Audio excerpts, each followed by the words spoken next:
You took a minute of my time, wasting my time on a non-point of order. The gentlelady's time has expired. I now recognize not running during the Ms. point McLean of order. from Your Michigan. time was not wasted. And to the trans I now community, recognize we Ms. McLean stand from- with you, with the LGBTQ plus community.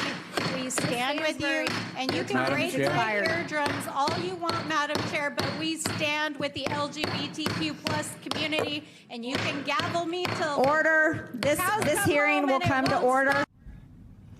All right, this week, a hearing on the House Subcommittee on Delivering on Government Efficiency, aka DOGE, spiraled into chaos after the top Democrat on the committee called into question the intention of the hearing's topic: transgender athletes participating in fencing competitions.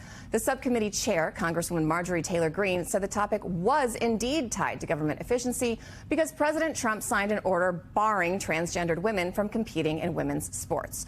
Joining us now is the ranking Democratic member on that subcommittee, New Mexico Congresswoman Melanie Stansbury. Congresswoman, that hearing seemed to get a little off topic. Why do we think DOGE, something that's supposed to look into waste, fraud, and abuse from the government, is now spending time looking into sports? And what exactly prompted that heated exchange we just played? Yeah, well, it's very clear that the entire DOGE enterprise has completely flopped. Over the last 100+ days, we've seen as not only Elon Musk has failed to deliver on any of the promises he made, the American people have spoken up that they reject the way in which he's gone about it: the mass firings, the dismantling of agencies, the data mining of our sensitive data, and setting himself up for private contracts. And now in his wake, we've got 2/3 of Americans opposing him. The president's approval ratings are in the dumps, in part because of Elon Musk and DOGE. The Republicans won't even say his name in public right now, and I think that's fascinating in a hearing and in a committee that was set up to do that bidding. And so what we saw this week was a complete distraction. The Republicans are basically now using this committee to pivot to red meat issues that they think are going to give them some sort of, political cadence with their political base that have literally nothing to do with government efficiency. And I think that the Democrats showed up with the receipts. We showed up ready to defend and stand with the LGBTQ plus community and against trans hate. And the chairwoman didn't like that. And so she tried to gavel us down all committee, but we kept vigilant, and we're doing the work of the American people. I do want to drill down into some of those numbers or the receipts, as you were just talking about. So Elon Musk originally predicted $2 trillion in cuts to the federal budget. He then scaled that down to $1 trillion and then settled on somewhere around $150 billion in projected savings for the 2026 fiscal year. That's about 2% of federal spending. Meanwhile, there's this Wall Street Journal analysis that finds government spending since Trump's inauguration is $154 billion more than during the same period in 2024. So how can DOGE justify its mission of eliminating government waste and saving taxpayer money? Do you think at this point it has been a complete failure?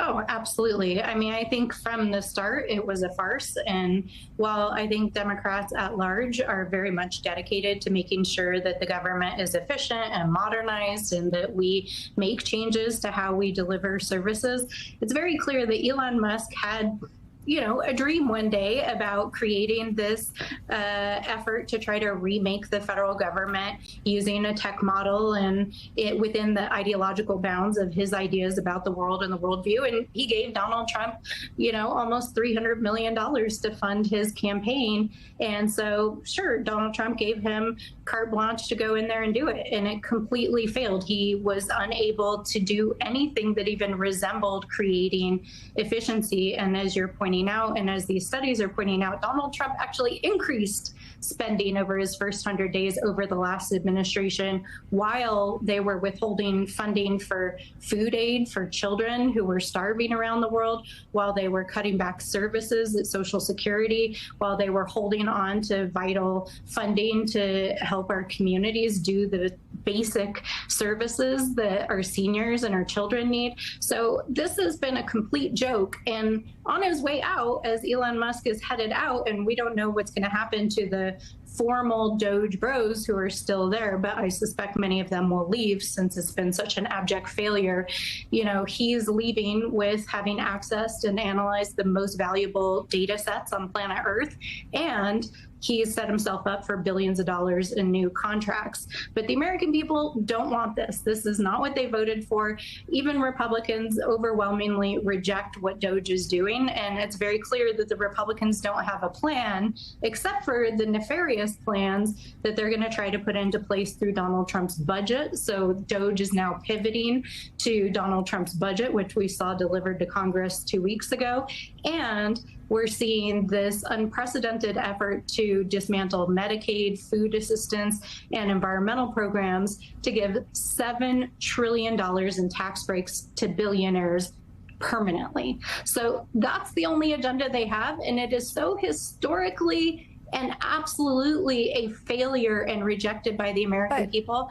They're holding hearings, attacking trans kids, and trying to rename the Gulf of Mexico. That's their agenda. I mean, the issue is, though, if it is, as you call it, a joke, the problem is it's had some very real consequences. I mean, we were just talking in the studio here about how many folks we all know here in D.C. who have been laid off, who don't know their status, who are sitting around trying to pay their bills. What are Democrats doing to fix that? You know, USAID, I drove by it the other day. It's still shuttered. Some of these agencies are still not functioning. What are Democrats doing to solve this problem, if it is as big of a problem as you say it is? Oh, absolutely. So let me be clear. I'm not calling the consequences a joke. What I'm calling a joke is the idea that Elon Musk was going to somehow magically fix the government. The consequences have been absolutely devastating for the United States, for our federal workers, for programs, for our international standing. And right now, we just saw a judge yesterday in a federal court in San Francisco rule that the executive order that Donald Trump signed that set much of this in motion has to be immediately halted. So we are fighting back in Congress using our oversight capabilities. We're fighting back in the courts. There's now over 200 court cases with over 140 court injunctions against the Trump administration.